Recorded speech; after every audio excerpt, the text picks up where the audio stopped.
Hello aspirants, welcome to the TN Bankers YouTube channel. நம்ம சேனலில் மெயின்ஸ்க்கான content and strategies ரெகுலராக கொடுத்துட்ருக்கோம். சேனலை சப்ஸ்கிரைப் பண்ணலைன்னா சப்ஸ்கிரைப் பண்ணிக்கோங்க. இந்த வீடியோக்கு லைக் பண்ணிக்கோங்க ஆஸ்பிரண்ட்ஸ். வாங்க வீடியோக்குள்ளே போகலாம். இந்த வீடியோவில் என்ன பார்க்க போகிறோன்னா, NICL அசிஸ்டண்ட்டுடைய ப்ரிலிம்ஸ் ரிசல்ட் வந்துருச்சு. நிறைய பேர் கிளியர் பண்ணிக்கிங்க. இந்த எக்ஸாமுடைய மெயின்ஸ் என்ன லெவலில் இருக்கும் அண்ட் இன்னும் 8 நாள் எக்ஸாமுக்கு இருக்குது. அதில் 7 நாள் முழுசாக இருக்குது, ஒரு நாள் ட்ராவலுக்கு போயிடும். இந்த 7 நாளில் எப்படி நம்ம கரெக்டாக யூட்டிலைஸ் பண்ணலாம் அண்டு என்ன மாதிரி கொஸ்டின்ஸை ப்ராக்டிஸ் பண்ணணும் அப்படிங்கிற கம்ப்ளீட் டீட்டெயில்ஸ் இந்த வீடியோவில் பார்க்கலாம். வாங்க ஸ்டூடெண்ட்ஸ் வீடியோக்குள்ளே போகலாம். அதுக்கு முன்னாடி பாருங்கள், நம்ம எக்ஸ்பெக்டட் கட் ஆஃப் சொல்லியிருந்தோம் இல்லையா ஒரு வீடியோவில். நான் என்ன சொல்லியிருந்தேன், 80 ± 2 அந்த மாதிரி ரேஞ்சில் இருக்கும் கட் ஆஃப்னு சொல்லியிருந்தேன். 74க்கு மேலே இருந்தாலே நல்ல அட்டெம்ப்ட் தான். 76 குட் அட்டெம்ப்ட், 74க்கு மேலே இருக்கிறவங்களாம் மெயின்ஸுக்கு நல்லா படிங்க அப்படின்னு சொல்லியிருந்தேன்.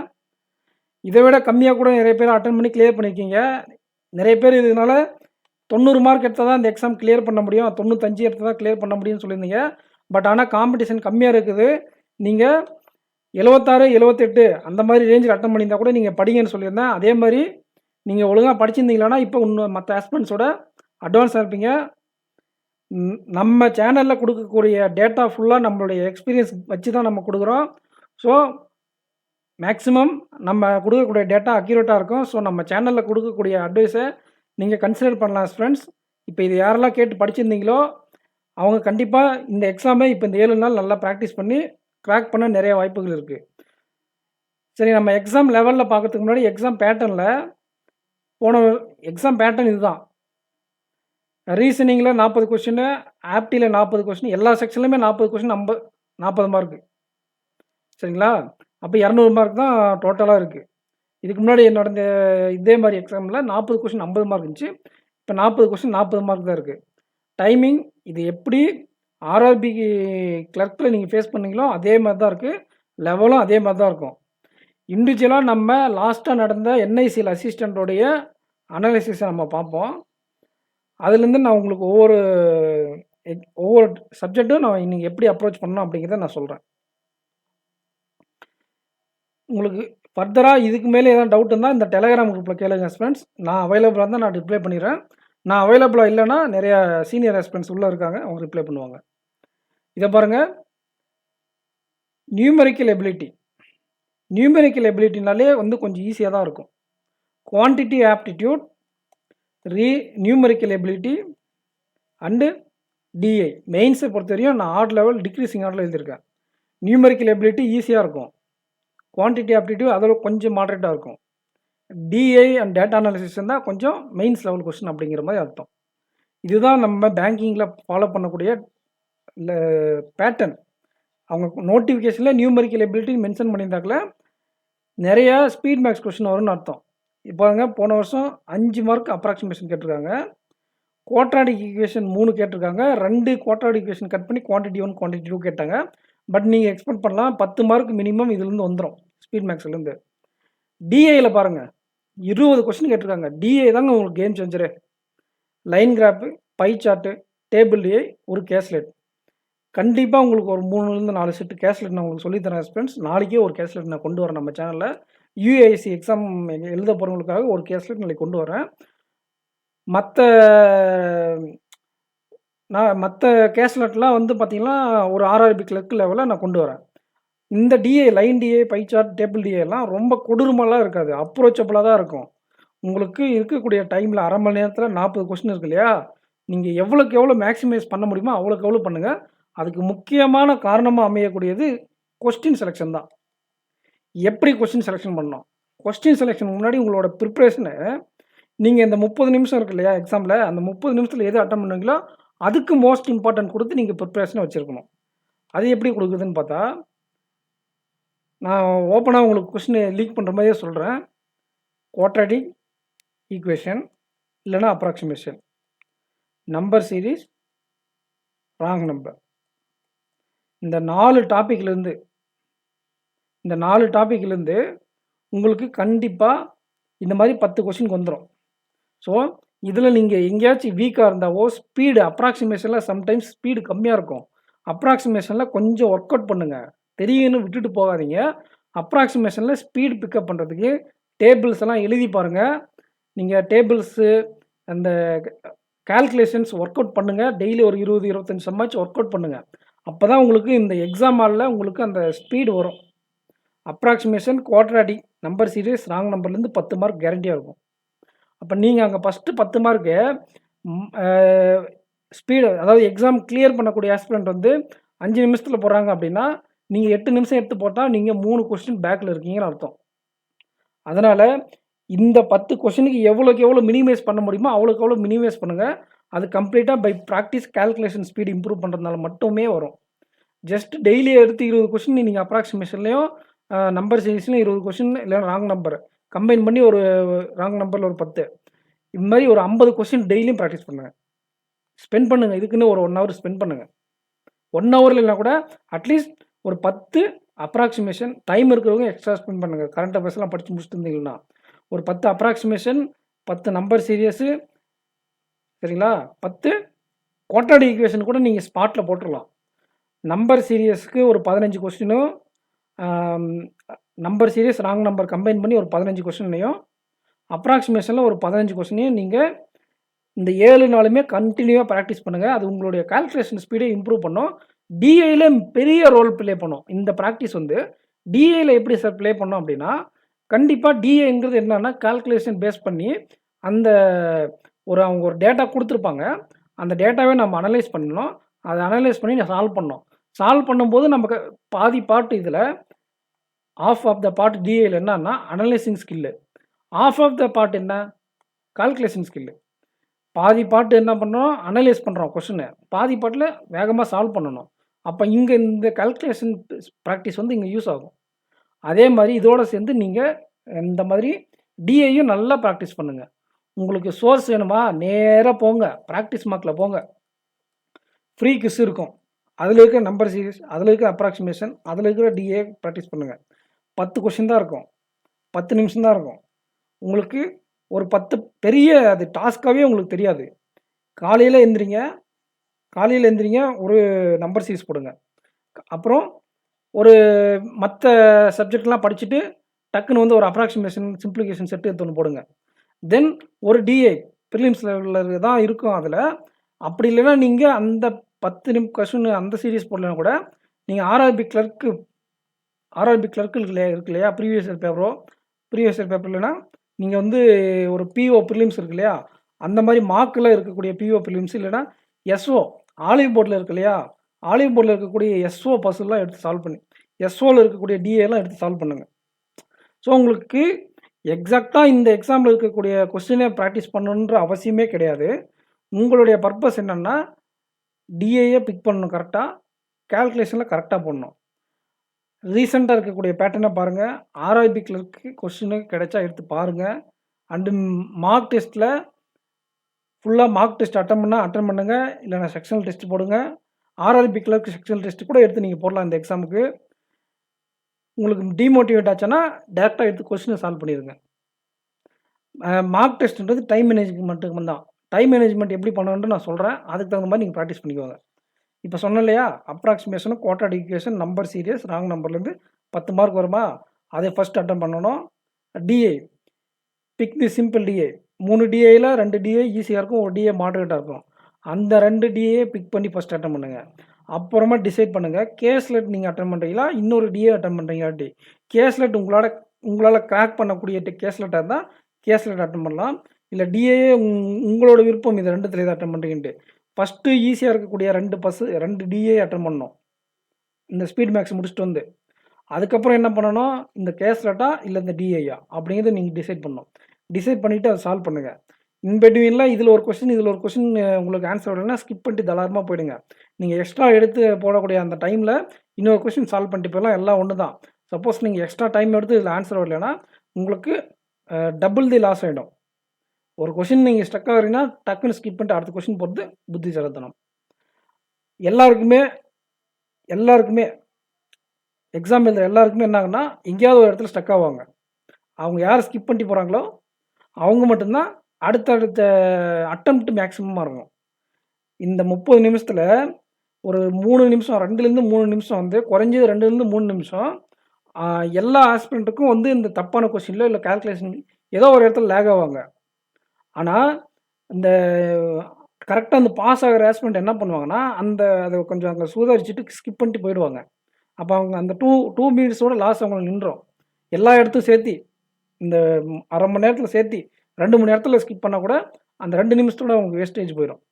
ஆனால் இந்த விஷயம் தெரியாத ஆஸ்பிரண்ட் 5 நிமிஷத்துலேருந்து 8 நிமிஷம் வரை வேஸ்ட் பண்ணிடுவாங்க.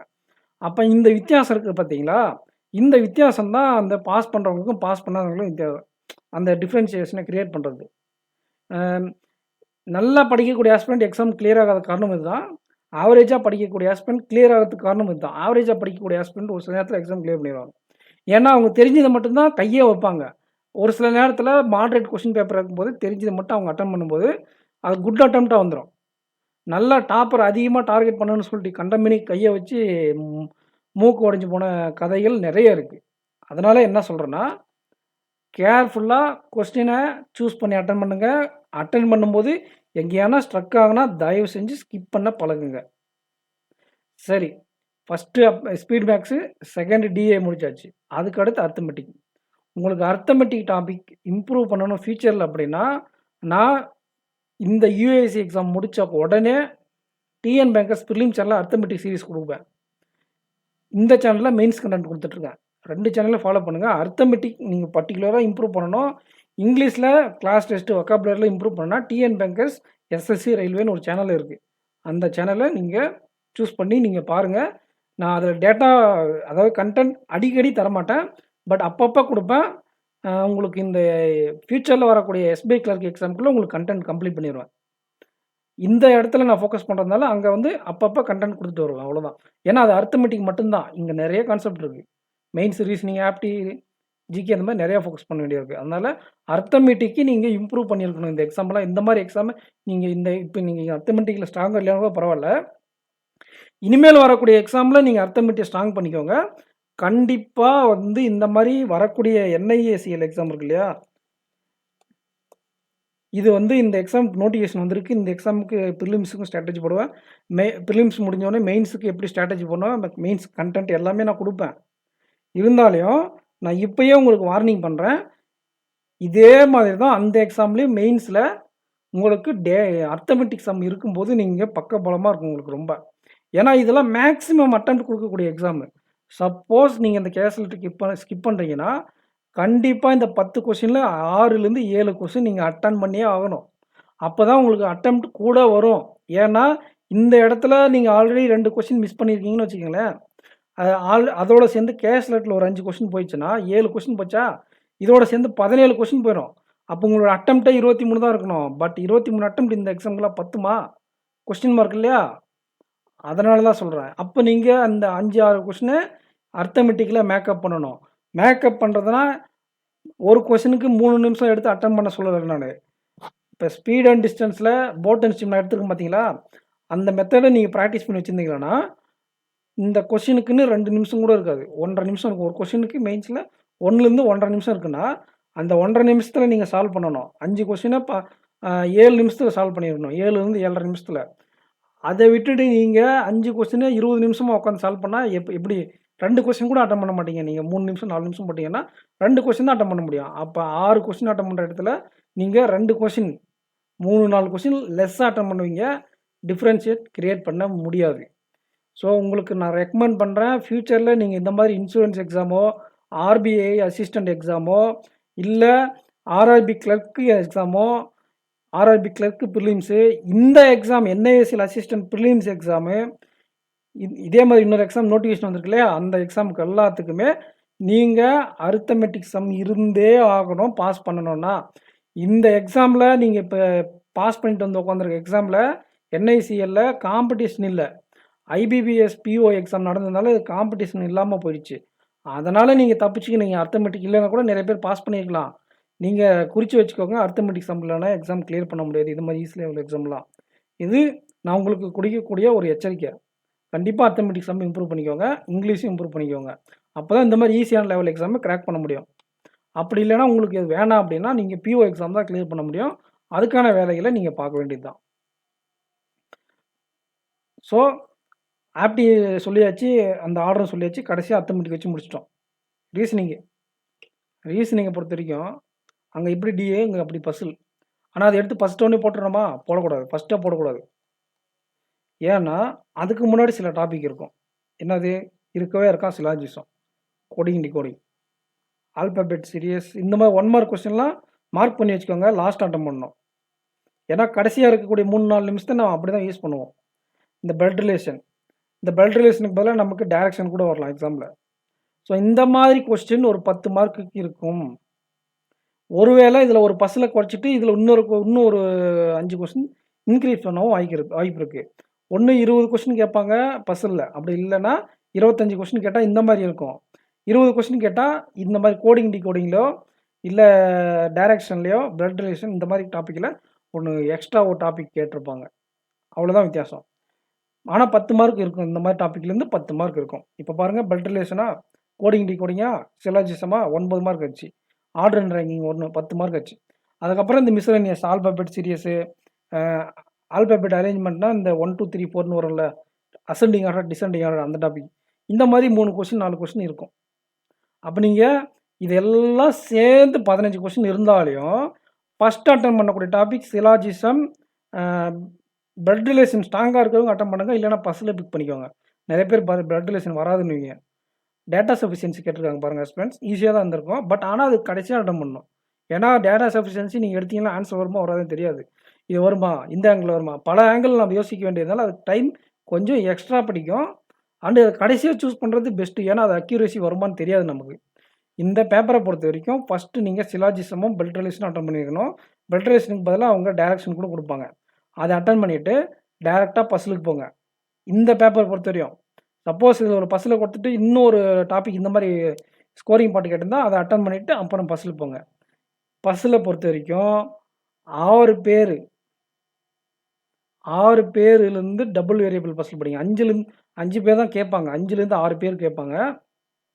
அந்த மாதிரி டபுள் வேரியபிள் பஸ்ஸுலையும், சிங்கிள் வேரியபிள் பஸ்ஸெல்லாம் ஒரு 9 10 பேர் இருப்பாங்க இல்லையா, அந்த மாதிரி சிங்கிள் வேரியபிள் பஸ்லையும் 9 10 பேர் இருக்கக்கூடிய சிங்கிள் வேரியபிள் பஸ்லையும் 5லேருந்து 6 பேர் கொண்ட டபுள் வேரியபிள் பஸ்லையும் தடைக்கு தேடி பிடிச்சி நீங்கள் ப்ராக்டிஸ் பண்ணுங்கள். அப்போ நீங்கள் இதில் நீங்கள் ஸ்ட்ராங்காக இருக்கிற பட்சத்தில் கண்டிப்பாக உங்களுடைய டோட்டல் அட்டம் அதிகமாக இருக்கும். ஏன் அப்படின்னா அதில் எப்படி டிஐயும் அந்த கால்குலேஷன் ஸ்பீடும் இம்பார்ட்டண்ட்டோ அதே மாதிரி இதில் பஸ்ஸில் எவ்வளோக்கு சீக்கிரமாக நம்ம போடுறோமோ அவ்வளோக்கு நமக்கு மார்க் கூடும். இருக்கிறது 1/2 மணி நேரம். அந்த 1/2 மணி நேரத்தில் இதில் ஃபஸ்ட்டு நான் போட்டுட்டு ஒரு ஆள் பஸ்ஸில் 3 நிமிஷத்தில் போடக்கூடிய ஆளும் இருக்காங்க. அதே பஸ்ஸில் எடுத்து 6 நிமிஷத்தில் போடக்கூடிய ஆளும் இருக்காங்க. ஆவரேஜ் ஸ்டூடெண்ட்டு 4லேருந்து 5 நிமிஷத்தில் போடுவாங்க. இப்போ நீங்கள் 3 நிமிஷத்தில் போடக்கூடிய ஆளாக இருந்தாலையும் ஏதாவது ஒரு பஸ்ஸில் உட்காந்தா உங்கள் சொல்லி முடிச்சு விட்ருவாங்க. புரியுதுங்களா? நீங்கள் 6 நிமிஷத்தில் உட்காந்து போட்டாலே உங்களால் போட முடியாது, கம்ப்ளீட் பண்ண முடியாது. நீங்கள் பொறுமையாக 4 நிமிஷத்தில் கம்ப்ளீட் பண்ணக்கூடிய ஆளாக இருந்தால் கூட கிளியர் பண்ண வாய்ப்புகள் இருக்குது. நீங்கள் 2 பேரும் சீக்கிரமாக போடுறவங்களும் மெதுவாக போடுறவங்களும் உஷாராக இருந்துக்கோங்க. வேகமாக போடுறவங்க எல்லா கொஷினும் கரெக்டாக அக்யூரேட்டாக கொஞ்சம் கான்சியஸாக போடுங்க. வேகமாக போடுறேன்னு சொல்லிட்டு எங்கேயாவது தப்பு பண்ணி போட போகிறீங்க. மெதுவாக போடக்கூடிய ஆஸ்பிரண்ட் உங்களால் ஒன்றுமே பண்ண முடியாது. வேகமாக போட ட்ரை பண்ணுங்கள். அட்லீஸ்ட் ஆவரேஜ் டைம்லேயாச்சும் போட ட்ரை பண்ணுங்கள். அப்போ தான் உங்களுக்கு கரெக்டாக வரும். நீங்கள் இந்த எக்ஸாம்பிள் இந்த 2 கேட்டகரி இருக்கவங்க கிளியர் பண்ண வாய்ப்பு இருக்குது. இதில் 2 பார்ட்டாக பிரிப்பேன். அந்த 3 நிமிஷத்தில் போடுறவங்களே 2 பர்சன்ட் நல்லா போட்டுட்டு ஒரே பஸ்ஸில் உட்காந்து நீங்கள் கமெண்ட் செக்ஷனில் கமெண்ட் பண்ணுங்கள். நீங்கள் யாராவது இந்த மாதிரி பண்ணியிருக்கீங்களான்ட்டு. அதாவது எக்ஸாம் எழுதிட்டு இருப்பீங்க, சூப்பராக போயிட்டுருக்கு எக்ஸாமு. ஆனால் கடைசியாக பார்த்து ஒரு பஸ்ஸில் 3 நிமிஷத்தில் போட்டிருப்பீங்க, ஒரு பஸ்ஸில் 2.5 நிமிஷத்தில் போட்டிருப்பீங்க. ஆனால் கடைசியில் ஒரே ஒரு பஸ்ஸில் மட்டும் 8 நிமிஷம் உட்காந்து உங்களுக்கு நிறையா 10 நிமிஷம் இருக்கும். கடைசி பஸ்ஸில் சால்வ் பண்ணாமல் 8 நிமிஷம் வரையும் உட்காந்து அந்த 8 நிமிஷம் வேஸ்ட்டாக போயிட்டு உங்களுக்கு எக்ஸாம் போயிருக்கான்ட்டு யாராவது இருந்தால் கமெண்ட் செக்ஷனில் கமெண்ட் பண்ணுங்கள். ஏதாச்சும் ஒரு பிஓ ப்ரிலிம்ஸ் எக்ஸாம்லேயோ ஏதாவது ஒரு எக்ஸாம்பிள் இந்த மாதிரி பண்ணியிருப்பீங்க. நீங்கள் நல்லா படிக்கிற ஆஸ்பிரண்டாக இருப்பீங்க. 3 மினிட்ஸில் ஒரு பஸ்ஸில் சால்வ் பண்ணக்கூடிய கெப்பாசிட்டி இருந்திருக்கும். ஒரு கொஸ்டின் 3 நிமிஷத்தில், இன்னொரு கொஸ்டின் 3 நிமிஷத்தில் போட்டிருப்பீங்க. இன்னும் உங்கள் கையில் ஒரு 7 நிமிஷம் வந்திருக்கும். உங்கள் கையில் 7 நிமிஷம் இருந்தோம். அந்த டைம் ஃபுல்லாகவே ஒரே பஸ்ஸில் ட்ரை பண்ணி ஆன்சர் வராமல் அந்த டைம் 7 நிமிஷம் வேஸ்ட் பண்ணிவிட்டு கடைசியாக 1/2 மார்க் 1/4 மார்க்கில் எல்லாம் ஃபெயில் இருந்திருப்பீங்க. டாப்பரு. இந்த மாதிரி சம்பவங்கள் நடக்கும். அதனால் நம்ம ஒரு பஸ்ஸில் எடுக்கும்போது நமக்கு என்ன முக்கியம் அப்படின்னா கான்சியஸ்னஸ் ரொம்ப முக்கியம். அதாவது third from right hand. Third from right ஹேண்டுன்னு சொல்லியிருப்பாங்க. நீங்க எண்டுலேருந்து எடுத்து சால்வ் பண்ணிட்டுருப்பீங்க. கடைசி வரையும் உங்களுக்கு தெரியாது. ஃபர்ஸ்ட் அட்டெம்ப்ட் ட்ரை பண்ணுவீங்க, செகண்ட் அட்டெம்ப்ட் ட்ரை பண்ணுவீங்க, ஆன்ஸரே வராது. கடைசியா பார்த்தா தேர்ட் ஃப்ரம் ரைட்டுன்னு கண்டுபிடிச்சுட்டு சால்வ் பண்ணிட்டு ஆன்ஸர் பண்ணுவீங்க. பசில சால்வ் பண்ணிருவீங்க. அட்டெண்ட் பண்ணுறதுக்குள்ள எக்ஸாம் டைம் சப்மிட் ஆயிரும். அதனால இந்த மாரி சில்லி மிஸ்டேக் நீங்க பண்ணக்கூடாது. அதை இங்கேயே பிராக்டிஸ் பண்ணிக்கோங்க. இங்கேயே பிராக்டிஸ் பண்ணிக்கோங்க. செக்ஷனல் டெஸ்ட் போடுங்க, டாபிக் டெஸ்ட் போடுங்க. டாபிக் டெஸ்ட் போடுங்க, செக்ஷனல் டெஸ்ட் போடுங்க.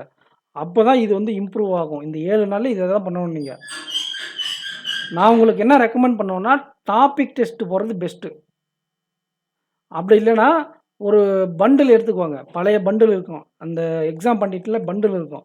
அந்த மாரி பண்டில் எடுத்துட்டு, அந்த டாபிக்ல நீங்க ஸ்ட்ரென்த்தனா போங்க. ஒவ்வொரு டாபிக் எடுத்து ஸ்ட்ரென்த்தன் போங்க. இல்லன்னா, 3வது ஆப்ஷன் எல்லார்கிட்டயும் இருக்கக்கூடிய ஆப்ஷன் என்னன்னா, ஆர்ஆர்பி கிளர்க்குக்கு உங்களுக்கு செக்ஷனல் டெஸ்ட் இருக்கு இல்லையா? அத யுட்டிலைஸ் பண்ணுங்க.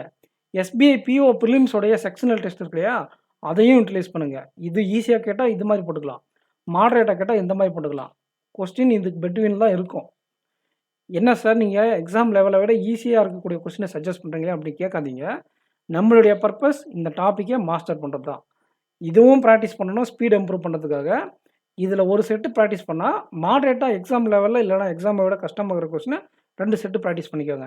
அப்ப என்ன ஆகும்னா, ஸ்பீடும் இன்க்ரீஸ் ஆகும். அதே சமயத்துல நீங்க உங்களுடைய கான்ஃபிடன்ஸும் இன்க்ரீஸ் ஆகும். அக்யூரசி இன்க்ரீஸ் ஆகும். இந்த மாரி கேர்லெஸ் மிஸ்டேக்க அவாய்ட் பண்றதுக்கு எப்பவுமே நான் முன்னாடி கைட் பண்ணவங்ககிட்ட சொல்லக்கூடிய விஷயம், டக்குனு அவங்களுக்கு அக்யூரசி வரலன்றபோது, நான் எடுத்து ஈஸி லெவல்ல இருக்கக்கூடிய கொஸ்டின சால்வ் பண்ண சொல்லிருவேன். அந்த எக்ஸாம விட 10% லெஸ்ஸா இருக்கு இல்லையா ஹார்ட்னஸ்ஸு, அந்த லெவல் கொஸ்டின இந்த எடுத்து சால்வ் பண்ணுங்க. அப்ப என்ன ஆகும்னா, உங்களுக்கு அந்த அக்யூரசி இம்ப்ரூவ் ஆகும். அக்யூரசி இம்ப்ரூவ் ஆனா ஆட்டோமேட்டிக்கா கான்ஃபிடென்ட் இன்க்ரீஸ் ஆகும். கான்ஃபிடென்ட் இன்க்ரீஸ்னா அட்டெம்ப்ட் கூடிரும். கேர்லெஸ் மிஸ்டேக் பண்ணி தான் நெறைய ஆஸ்பிரண்டால ரீசனிங் செக்ஷன சக்சஸ்ஃபுல்லா முடிக்க முடியல. யார் இந்த கேர்லெஸ் மிஸ்டேக்க அவாய்ட் பண்றாங்களோ, அவங்க தான் இந்த ரீசனிங்ல டாப்பரா இருக்காங்க. நெறைய பேரு இத வந்து நல்லா ஸ்கோர் பண்றதுக்கு காரணம் பிராக்டிஸ் தான். செக்ஷனல் டெஸ்ட் எடுத்து பண்ணனாவே போதுமானது. பர்ட்டிகுலரா ஒரு ஒரு உங்களுக்கு ரீசனிங் எடுத்துக்கிட்டீங்களானாவோ, இங்கிலீஷ் எடுத்துக்கிட்டீங்கனாலோ, நெறைய விஷயங்கள் தெரிஞ்சுக்க வேண்டியதா இருக்கும். ஆனா பசில பொறுத்தவரைக்கும் 2 விஷயம். ரீசனிங் செக்ஷன பொறுத்தவரைக்குமே, நீங்க ஒரே ஒரு டைம் கூட இல்ல. அந்த டாபிக்கே கத்துக்கோங்க. இப்ப மந்த் பேஸ் பஸ்லா, இந்த மந்த் பேஸ் பஸ்ல எப்படி சால்வ் பண்ணணும்? அப்படிங்கிற விஷயத்த கத்துக்கிட்டீங்கன்னா, அதுக்கப்புறம் நீங்க போய் அத பிராக்டிஸ் பண்ணீங்களானாவே இந்த டாபிக்க மாஸ்டர் பண்ணிடலாம். ஆனா, ஆப்டிங்கும், இங்கிலீஷும் அப்படி கிடையாது. நெறைய எஃபோர்ட் போடணும். நெறைய மெத்தட் கத்துக்கணும். அதுல எது பெஸ்ட்டு? உங்களுக்கு எந்த மெத்தட் வருது? இந்த மாரி மல்டிபிள் ஆங்கிள் யோசிச்சு, அத இம்ப்ரூவ் பண்ணக்கூடிய சப்ஜெக்ட் ஆப்ட் இங்கிலீஷ். ரீசனிங் அப்படி கிடையவே கிடையாது. ஒண்ணு உங்க ஃப்ரெண்ட் டாப்பரா இருப்பாரு. அவர் எப்படி பசில் சால்வ் பண்றாருன்னு பாருங்க. இல்லன்னா என்ன மாரி ஆளுங்க YouTubeல சால்வ் பண்ணி போடுவாங்க. பசில் எடுத்து பழைய கொஸ்டின் பேப்பர் எடுத்து சால்வ் பண்ணி போடுவாங்க. அவங்க எப்படி சால்வ் பண்றாங்க? அப்படின்றத பாருங்க. அத வந்து பார்த்துக்கிட்டு, ஓ! இந்த பசில் இப்படி தான் அப்ரோச் பண்ணணுமா? அப்படிங்கிறத மட்டும் நோட் பண்ணி வச்சுக்கோங்க. ஒன்ஸ் நோட் பண்ணி வச்சுட்டு, நீங்க போயிட்டு அந்த கொஸ்டின எடுத்து அந்த மாரி கொஸ்டின எடுத்து பிராக்டிஸ் பண்ணுங்க. நீங்க ரீசனிங்ல மாஸ்டர் ஆயிடலாம். இந்த எக்ஸாமுக்கு நீங்க பண்ண வேண்டிய விஷயம் இதுதான். செக்ஷனல் டெஸ்ட் போடலாம். புரியுதுங்களா? செக்ஷனல் டெஸ்ட் நெறைய போடுங்க. இந்த மாதிரி 5லிருந்து 6 பேர் கொண்ட அதாவது நான் ஏன் இந்த 5, 6 பேரு டபுள் வேரியபிள் பஸ் சொல்றேன்னா, நீங்க நாளைக்கு போய் ஆர்ஆர்பி கிளர்க்கு செக்ஷனல் டெஸ்ட் போடுறீங்கன்னு வச்சுக்கங்களேன். அதுல 5 பசில் இருக்கும். 4 பசில் இல்லன்னா 5 பசில் இருக்கும். அதுல 3 பசில் இல்லன்னா 2 பசில் வந்து ஈஸியா இருக்கும். இல்லன்னா 2லிருந்து 3 பசில் ஆடா இருக்கும். இதான் பாசிபிலிட்டி.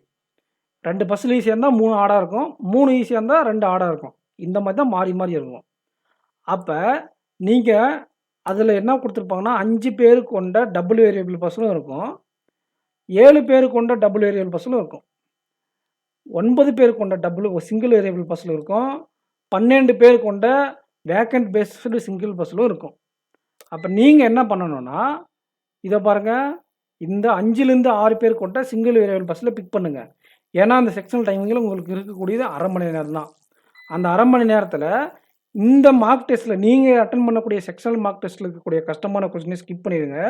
அதுல இருக்கக்கூடிய ஈஸியான கொஸ்டின பிக் பண்ணி அட்டெண்ட் பண்ணுங்க. அட்டெண்ட் பண்ணிட்டு எக்ஸாம் முடிஞ்ச பிறகால அனாலிசிஸ் பண்ணுவீங்க இல்லையா?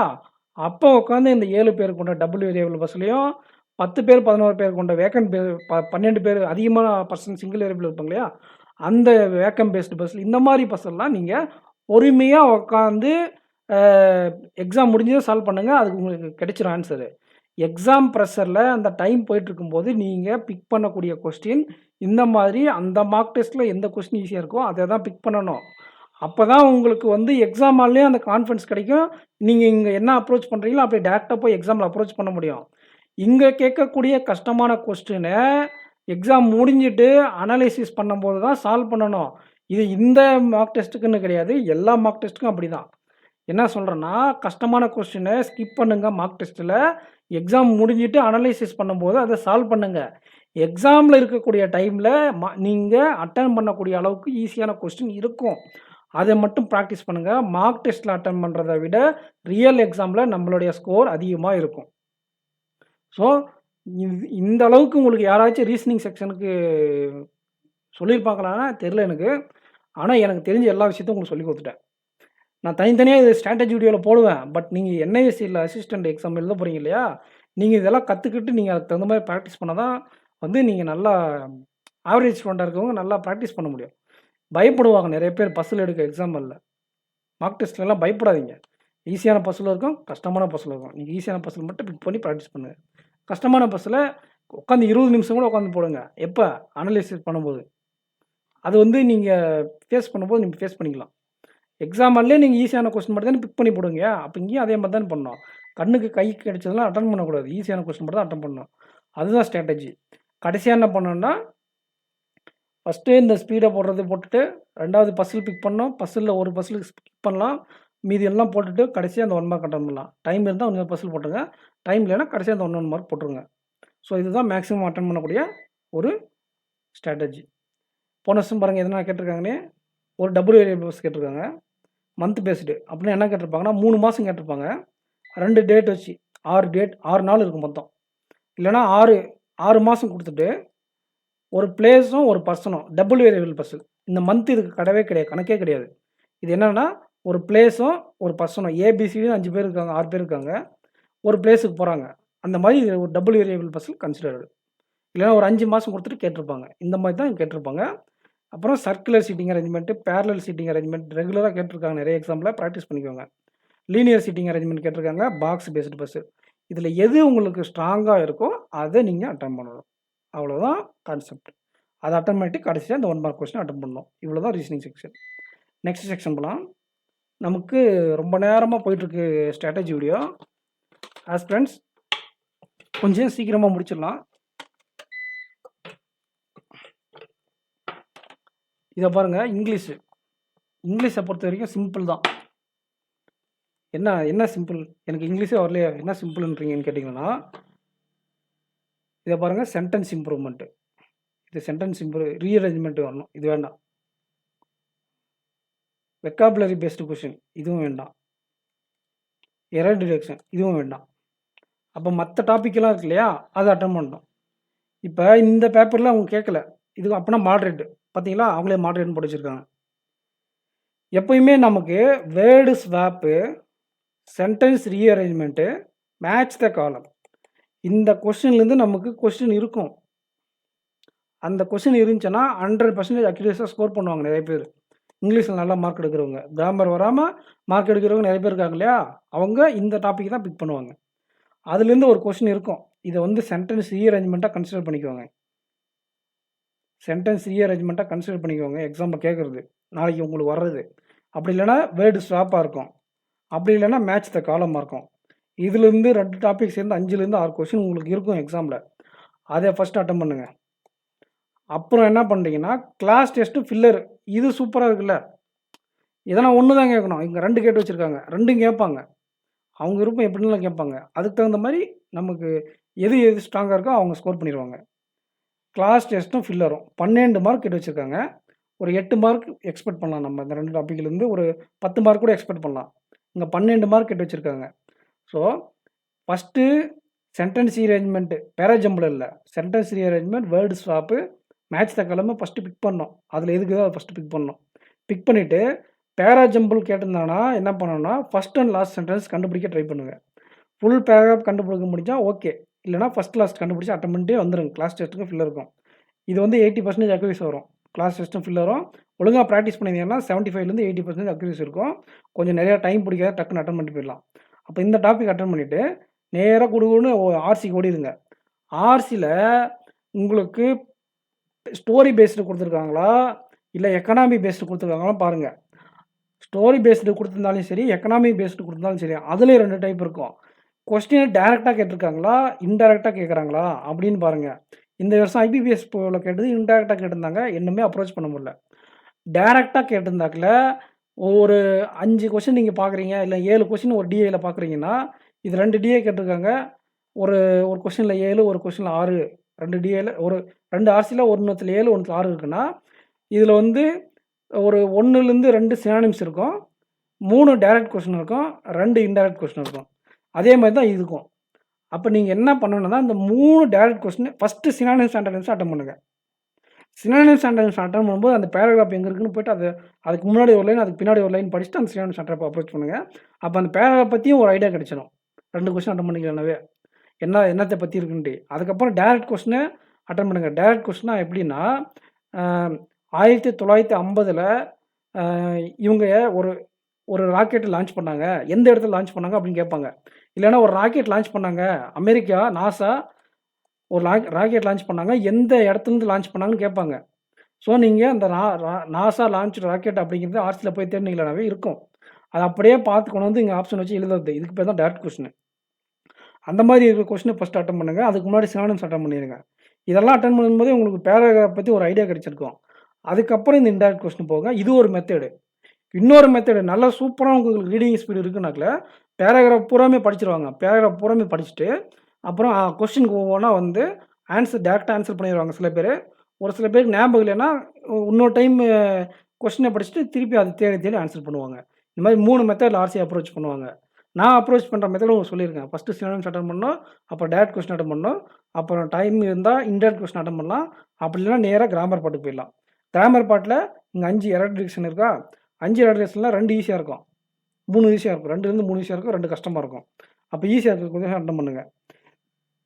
இந்த சென்டென்ஸ் இம்ப்ரூவ்மெண்ட்டாக ஒன்றும் இல்லை. இப்போ ரீடிங் காம்ப்ரிஹென்ஷன் ஈஸி டாபிக் அப்படின்னு போட்டிருக்கீங்கன்னு வச்சுக்கலாம். இப்படி ஒரு சென்டென்ஸ் இருக்குது. இப்போ இந்த இஸ்ஸுக்கு பதிலாக வாசுன்னு கொடுத்து வச்சுருப்பாங்க, இல்லைனா இந்த இஸ்ஸே இருக்காது, இல்லைனா ஈஸிக்கு பதிலாக வேறு எதனா கொடுத்து வச்சுருப்பாங்க. ஈஸியாக டாபிக்னு இருக்கும். அப்போ ஈஸி டாபிக்னு மாற்றணும். இந்த மாதிரி சின்ன சின்ன சேஞ்சஸ் நடக்கும். இந்த எந்த இடத்துல நம்ம மாற்றினவோ அதை ஹைலைட் பண்ணி கொடுத்துருவாங்க. ஆப்ஷனில் நிறையா இருக்கும். இதே தான் sentence rearrangement, sentence correction, sentence completion. இந்த தமிழ் படம் அப்போ ஒரு எடுத்தாங்களே, சிவா நடித்த படம், அவங்க மறு வச்சுட்டு வந்தால் வேஷம் மாறு வேஷன்ற மாதிரி ஒன்று மேட்ச் த காலம், அதாவது இம்ப்ரூவ்மெண்ட்னா ஆல்ரெடி அவங்களே பிளாக் பண்ணி கொடுத்துருவாங்க, அதை இம்ப்ரூவ் பண்ணணும். அப்படி இல்லைன்னா என்ன பண்ணுவாங்கன்னா ஒரு டேஷ் போட்டு இங்கே எது வரும் அப்படின்ட்டு ஃபில்லர் மாதிரி கேட்பாங்க. இதே டாப்பிக்கு. ஸோ இது வந்து எரர் ஸ்பாட்டிங்கை விட கொஞ்சம் ஈஸியான டாபிக். அதை ஃபஸ்ட்டு அட்டன் பண்ணுங்கள். அதை அட்டன் பண்ணிட்டு எரர் டிரெக்ஷன் அட்டன் பண்ணுங்கள். எரர் ஸ்பாட்டிங் அட்டன் பண்ணிட்டு இன்டைரக்ட் கொஸ்டின் போங்க. இதுதான் இங்கிலீஷ்க்கான ஸ்ட்ராட்டஜி. இதுக்கு தகுந்த மாதிரி உங்களோட ப்ரிப்பரேஷன் வச்சுக்கோங்க. நீங்கள் ஸ்ட்ராங் பண்ண வேண்டிய டாபிக் வந்து மேட்ச் த காலம், word swap, sentence rearrangement and அதுக்கப்புறம் பேராஜம்பிள். இதெல்லாம் நல்லா ப்ராக்டிஸ் பண்ணி வச்சுக்கோங்க. கிளாஸ் டெஸ்ட்டு பில்லர் எப்படி அப்ரோச் பண்ண பார்த்துக்கோங்க. ஆர்சியில் டைரக்ட் கொஸ்டின் எப்படி synonyms antonyms, direct question, indirect question, இந்த ஆர்டரை எப்படி அட்டன் பண்ணுறது அப்படிங்கிறத ப்ராக்டிஸ் பண்ணி வச்சுக்கோங்க. செக்ஷனல் டெஸ்ட்டு போட்டாச்சு ப்ராக்டிஸ் பண்ணுங்கள். இல்லைனா ஒரு செட்டு எடுத்து வச்சு ஒரு பிடிஎஃப் எடுத்து வச்சு சால்வ் பண்ணி பாருங்கள். கடைசியாக எரர் டிடெக்ஷன், அதுக்கு முன்னாடி சென்டென்ஸ் இம்ப்ரூவ்மெண்ட் தான். இது ரெண்டுத்தில் எதுனா சென்டென்ஸ் இம்ப்ரூவ்மெண்ட், சென்டென்ஸ் கரெக்ஷன் தான் ஃபஸ்ட்டு ப்ரையாரிட்டி. அதுக்கப்புறம் எரர் டிடெக்ஷன் வாங்க. எரர் டிடெக்ஷனில் 2 டைப் இருக்கும். அந்த 2 டைப்பில் என்னென்னா ஏபிசிடின்னு கொடுத்துட்டு எந்த பாட்டு எரர்னு கேட்பாங்க. இப்போல்லாம் அந்த மாதிரி யாரும் கேட்குறதில்ல. 5 சென்டென்ஸ் கொடுத்துட்றாங்க. அந்த 5 சென்டென்ஸில் எது கரெக்டு எது இன்கரெக்டுன்னு கேட்கும்போது இது டாப்பரே கொஞ்சம் தடுமாறுற கொஸ்டின் தான். இதை கொஞ்சம் லாஸ்ட்டாக வச்சுக்கோங்க. கிராமர் தெரிஞ்சவங்க உங்களோட விருப்பம், ஃபஸ்ட் அட்டன் பண்ணுறவங்க, ஸ்கோரிங் பாட்டை வச்சுருக்கவங்க நிறைய பேர் இருப்பாங்க. கிராமர் நல்லா கரைச்சி குடிச்சிட்டு எஸ்எஸ்சிஎஸ் பண்ண நிறைய பேர் இருப்பாங்க. கிராமர் நல்லா தெரியும் அவங்களுக்கு. அவங்க உங்களோட விருப்பத்துக்கு உங்களுக்கு விட்டுறேன். நான் வந்து மாடரேட் ஆவரேஜ் ஹஸ்பண்ட் தான் இந்த சஜஷன் சொல்கிறேன். ஸோ ஆஸ் ஃப்ரெண்ட்ஸ் 3 செக்ஷன் முடிச்சாச்சு. நம்ம அடுத்த செக்ஷன் போகலாம். General awareness. ஜென்ரல் அவேர்னஸை பொறுத்தவரையும் போன வருஷம் என்ன கேட்டிருக்காங்கன்னு கொடுத்துருக்கேன். ஒரு 5லேருந்து 6 கொஸ்டின் இன்சூரன்ஸ் ஓரியன்டாக கொஸ்டின் கேட்டிருக்காங்க. ஒரு 4லேருந்து 5 கொஸ்டின் பேங்கிங்னா ஸ்டாட்டிக் பேங்கிங், அந்த மாதிரி பேங்கிங் பேங்கிங் ஓரியன்டடாக இன்டெப்த்தான கொஸ்டின். அதாவது பேங்கிங் கரண்ட் அஃபேர்ஸ் தான். அதுவும் கொஞ்சம் பேங்கிங் கரண்ட் அஃபேர்ஸ் இருக்கும், கொஞ்சம் இன்டெப்த்தாக தான் இருக்கும். ஸ்டாட்டிக் பார்ட்னா கரண்ட் அஃபேர்ஸில் வரக்கூடிய ஸ்டாட்டிக் தான் கேட்டிருப்பாங்க அங்கே மேக்ஸிமம். இப்போ கோவாவுடைய கவர்னர் யார்? கோவாவில் ஒரு ஃபிலிம் ஃபெஸ்டிவல் நடக்குது. இப்போ அதை போய் யாரோ வச்சு ஓப்பன் பண்ணியிருக்காங்கன்னு வச்சுக்கலாம். அந்த ஓப்பன் பண்ண ஒரு பேர் கேட்பாங்க. ஒரு கவர்னரே போய் ஓப்பன், இது நான் சும்மா எக்ஸாம்பிள் சொல்கிறேன். இப்போ ஒரு ப்ராஜெக்ட் இருக்குது, ஒரு ரோடு போகிற ப்ராஜெக்ட்டு. இது கோவாவோட கவர்னர் போய் அந்த கோவாவில் ஓப்பன் பண்ணுறாருன்னு வச்சுக்கங்களேன். அப்போ கோவாவோட கவர்னர் யாருன்னு கேட்பாங்க. அதுதான் ஸ்டாட்டிக். இப்போ ஒரு ஃப்ளிப்கார்ட்னு ஒரு கம்பெனி ஏதோ ஒன்று பண்ணுறாங்கன்னு வச்சுக்கங்களேன். அந்த ஃப்ளிப்கார்ட்டோட சிஇஓ யாருன்னு கேட்பாங்க. அதுதான் ஸ்டாட்டிக். இது வந்து இந்த என்ன கேப்சூல் இல்லை, மந்த்லி கரண்ட் அஃபேர்ஸில் ஸ்மார்ட் கிடாவோட கரண்ட் அஃபேர்ஸில் நேஷ்னல் நியூஸும் இன்டர்நேஷ்னல் நியூஸும் பேங்கிங் நியூஸும் படிக்கும்போது ஒரு டைம் அதில் ரிவிஷன் பண்ணுவாங்களேன்னா அதில் ஸ்டாட்டிக்கெல்லாம் கொடுத்துருப்பாங்க ப்ளூ லெட்டரில் போட்டு. அதை அப்படியே ஒரு டைம் வாசிக்குவாங்க. அதுதான் ஸ்டாட்டிக் கரண்ட் அஃபேர்ஸ். அது ஒரு 4லேருந்து 5 வருஷம் கேட்டிருக்காங்க. இதே மாதிரி தான் இந்த வருஷம் வருமானா அதெல்லாம் கெஸ் பண்ணவே முடியாது. ஒரு வருஷம் கேட்ட மாதிரி இன்னொரு வருஷம் கரண்ட் அஃபேர்ஸ் கேட்க மாட்டாங்க. இது ஒரு ரஃப் ஐடியா தான். ஒரு சில எக்ஸாமில் இன்சூரன்ஸ் அவேர்னஸ் கேட்காமே இருந்திருக்காங்க. ஒரு சில கொஸ்டின் 4-5 கொஸ்டின் கேட்டிருக்காங்க. எல்ஐசி அசிஸ்டன்ட் நான் எக்ஸாம் எழுதும்போது ஒரு ஸ்லாட்டில் இன்சூரன்ஸ் எக்ஸாமே கம்மியாக தான் இருந்துச்சு. ஒரு 4-5 கொஸ்டின் இருந்துச்சு. ஒரு சில ஸ்லாட்டில் ரொம்ப அதிகமாக 10-12 கொஸ்டின்லாம் கேட்டு வச்சுருந்தாங்க. இன்சூரன்ஸ் அவேர்னஸ் உங்களுக்கு பயமாக இருந்தால் இந்த 5-6 மார்க்கும் வேணும்னு நீங்கள் எக்ஸ்பெக்ட் பண்ணீங்கன்னா ஏதாச்சும் ஒரு கேப்சூல் எடுத்துக்கோங்க. அடா கேப்சூலை நான் வந்து நம்மளோட டெலகிராம் குரூப்பில் நான் கொடுக்குறேன். அது லிங்க்கு, அந்த லிங்க்கு கமெண்ட் செக்ஷனில் போட்டு வரேன். அந்த பிடிஎஃப் டவுன்லோட் பண்ணி ஒரு டைம் வாசிச்சுக்கோங்க. ஆனால் நம்ம ஃபோக்கஸ் பண்ண வேண்டிய டாபிக் இதுதானா அப்படின்னு கேட்டால் அதுதான் கிடையாது. நம்ம ஃபோக்கஸ் பண்ண வேண்டிய topic current affairs, general current affairs. இதை பாருங்கள், இதுக்கு பேர் ஜென்ரல் அவேர்னஸ். ஜென்ரல் அவேர்னஸ்னால் எல்லா டாப்பிக்கும் ஈக்குவலாக ப்ரையாரிட்டி கொடுத்துருக்குவாங்க.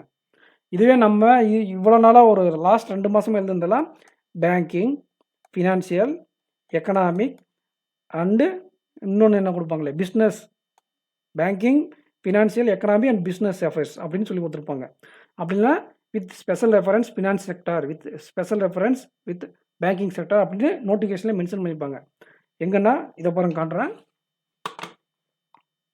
இந்த இடத்துல நோட்டிஃபிகேஷனில் இங்கேயே மென்ஷன் பண்ணியிருப்பாங்க. வெறும் ஜென்ரல் அவேர்னஸ்னால் ஆர்ஆர்பியில் பார்த்தீங்கன்னா வெறும் ஜென்ரல் அவேர்னஸ் தான் மென்ஷன் பண்ணியிருப்பாங்க. அப்போ உங்களுக்கு majority of the question national affairs, international affairs, state news. First national priority நான் பார்த்துக்கோங்க. நேஷ்னலு, அப்புறம் ஸ்டேட்டு, அப்புறம் அப்பாயின்மெண்ட் நல்லா படிச்சுக்கோங்க. இன்டர்நேஷ்னல் நியூஸ் நல்லா படிச்சுக்கோங்க. ஸ்போர்ட்ஸ் நியூஸ் நிறைய கேட்பாங்க, ஸ்போர்ட்ஸ் நியூஸ் படிச்சுக்கோங்க. இந்த மாதிரி நியூஸு எல்லா நியூஸும் படிக்கணும். நீங்கள் எல்லா கரண்ட் அஃபேர்ஸும் படிக்கணும். இந்த மாதிரி கொஸ்டினில் நிறையா வந்து ப்ரையாரிட்டி கொடுத்து கேட்பாங்க. இந்த மாதிரி காமன் ஜென்ரல் அவேர்னஸ்னு கேட்கும்போது அதில் பேங்கிங்கும் ஒரு சப்ஜெக்ட்டு. ஆனால் எஸ்பிஐ கிளர்க்கோ, ஐபிபிஎஸ் கிளர்க்கோ, எஸ்பிஐபிஓ, ஐபிபிஎஸ்பிஓ, இப்போ எழுதுன ஐடிபிஐ, இப்போ நாளைக்கு எழுதக்கூடிய யூஐசிஏஓ, இது எல்லாமே ஸ்பெஷல் ரெஃபரன்ஸ் வித் பேங்கிங். அதிகமான கொஸ்டின் பேங்கிங் கரண்ட் அஃபேர்ஸ்லேருந்து வரும். பேங்கிங் கரண்ட் அஃபேர்ஸ் சீரியஸ் நம்ம சேனலில் கொடுத்துட்ருக்கோம். இன்னைக்கு காலையில் தான் நவம்பர் 2nd வீக் அப்லோட் பண்ணேன். நீங்கள் பார்க்காதுன்னா போய் பார்த்துக்கோங்க. நான் வந்து இந்த எக்ஸாம் போகிறதுக்குள்ளே டிசம்பர் 2nd வீக் வரையும் உங்களுக்கு பேங்கிங் கரண்ட் அஃபேர்ஸ் ப்ரொவைட் பண்ணிடுவேன். யூஸ் பண்ணிக்கோங்க.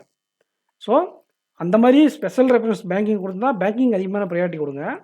இந்த மாதிரி பட்சத்தில் நேஷ்னல் நியூஸுக்கும் ஸ்டேட் நியூஸுக்கும் அப்பாயின்மெண்ட்டு, இன்டர்நேஷ்னல் நியூஸு, ஸ்போர்ட்ஸ் நியூஸுக்கெல்லாம் அதிகமான இம்பார்ட்டன்ட் கொடுங்க. அவார்ட்ஸ் எல்லாம் கூட கேட்பாங்க.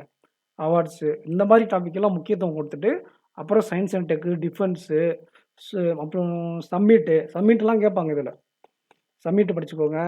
ஸ்கீம்ஸ் நிறையா ஸ்கீம்ஸ் கேட்பாங்க. நேஷ்னல் அஃபேர்ஸ், ஸ்டேட் அஃபேர்ஸ் படிச்சிங்களாவே அதிலே ஸ்கீம்ஸ் கவர் ஆகிடும். அதில் இன்க்ளூடட் தான் ஸ்கீம்ஸு. தனியாக இம்பார்ட்டன்ஸ் கொடுக்குறதுக்காக ஸ்கீம்ஸை நான் தனியாக நடத்துகிறேன். National news, international, state news அஃபேர்ஸில் படிக்கும்போதே உங்களுக்கு என்ன ஆகும்னா அது கவர் ஆகிடும். இது ஸ்கீம்ஸு. ஸோ இது இந்த மாதிரி கம்ப்ளீட் பேக்கேஜாக கரண்ட் அஃபேர்ஸ் படிங்க.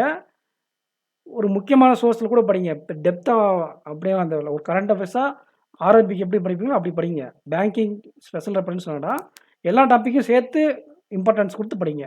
நான் பேங்கிங் மட்டும் படிச்சுட்டு போய் நல்ல ஸ்கோர் எடுத்தோம்னா எடுக்க முடியாது. அப்படி எல்லா டாப்பிக்கும் இம்பார்ட்டன்ட் கொடுத்துட்டு போங்க. இந்த வெறும் ஜென்ரல் அவேர்னஸ் கொடுத்துருந்தா எல்லா டாப்பிக்கும் நீங்கள் கரண்ட் அஃபேர்ஸ் இம்பார்ட்டன்ஸ் கொடுக்கணும். புரியுதுங்களா? நீங்கள் எந்த சோர்ஸ் ஃபாலோ பண்ணாலும் சரி, இருக்கிற 7 நாளில் நீங்கள் எந்த சோர்ஸ் ஃபாலோ பண்ணியிருந்தாலும் சரி, நான் வேணா தனியாக கரண்ட் அஃபேர்ஸ்க்கு ஒரு வீடியோ கொடுக்குறேன். உங்களுக்கு வேணா கமெண்ட் செக்ஷனில் கேளுங்க. கம்ப்யூட்டர் அவேர்னஸ் ஒன்றும் இல்லை ஆஸ்பிரண்ட்ஸ். பெஸ்ட்டு சோர்ஸ்னு கேட்டால் அஃபேர்ஸ் கிளவுடோடைய அந்த பெய்டு வெர்ஷன் வச்சுருந்தீங்கன்னா அதில் இருக்கக்கூடிய ஆர்டிக்கலாக போட்டிருப்பாங்க. அவங்க ஆப்பில் வெப்சைட்லேயும் இருக்கும். வெப்சைட் லாகின் பண்ணிங்கன்னா அது வந்து ஒவ்வொரு டாபிக் வைஸாக இருக்கும். அப்படி டாபிக் வைஸாக படிக்கிறதுலாம் படிங்க. அப்படி இல்லைனா நான் வந்து ஒரு கேப்சூல் வந்து நம்ம அதையும் கமெண்ட் செக்ஷனில் வைக்கிறேன். நம்ம டெலிகிராம் குரூப்பில் போட்டிருக்கேன். கமெண்ட் செக்ஷனில் ஒரு லிங்க் கொடுக்குறேன். கிளிக் பண்ணிங்கன்னா டேரெக்டாக அந்த பிடிஎஃப் கொண்டு போய் விட்றோம். அதை டவுன்லோட் பண்ணிக்கோங்க. அதை படிச்சுக்கோங்க. சரிங்களா? அதில் இருக்க டாபிக்ஸை படிச்சுக்கோங்க. அப்படி இல்லையா அரியன்ட் பிடிஎஃப் டெலிகிராமில் நிறைய இடத்துல அவைலபிள் இருக்குது. அதை டவுன்லோட் பண்ணி படிங்க. இல்லைனா புக்கு வாங்கிக்கோங்க. ரூ. 100 120 தான். போனீங்கன்னா உங்கள் லோக்கல் புக் ஸ்டோரில் கிடைக்கும். புக்கு வாங்கிக்கோங்க. ரூ. 120 130 தான் புக் ரேஞ்ச் இருக்கும். அரியன் புக்கு படிங்க. ஸோ புக்கு சோர்ஸ் இதுதான். அடாவோட கேப்சூல் கூட இருக்குது. அதையும் படிக்கிறது தான் படிக்கலாம். இது மாதிரி கேப்சூல் படிக்கலாம், அரியன் புக்கு படிக்கலாம், இல்லைனா அடாவோட கேப்சூல் படிக்கலாம், அஃபைஸ் க்ளவுடோட கேப்சூல் படிக்கலாம். எந்த கேப்சூல் படித்தாலும் அவங்க சிலபஸ்ன்னு வச்சுருப்பாங்க. இந்த சோர்ஸ்லாம் ஏன் சொல்கிறேன்னா, நம்ம பேங்க் சிலபஸ் என்னவோ அந்த டாபிக் மட்டும் தான் அதில் இருக்கும். எக்ஸ்ட்ரா நீங்கள் படிக்க மாட்டீங்க. எக்ஸாம் சிலபஸ் இல்லாதெல்லாம் நீங்கள் படிக்க தேவையில்ல.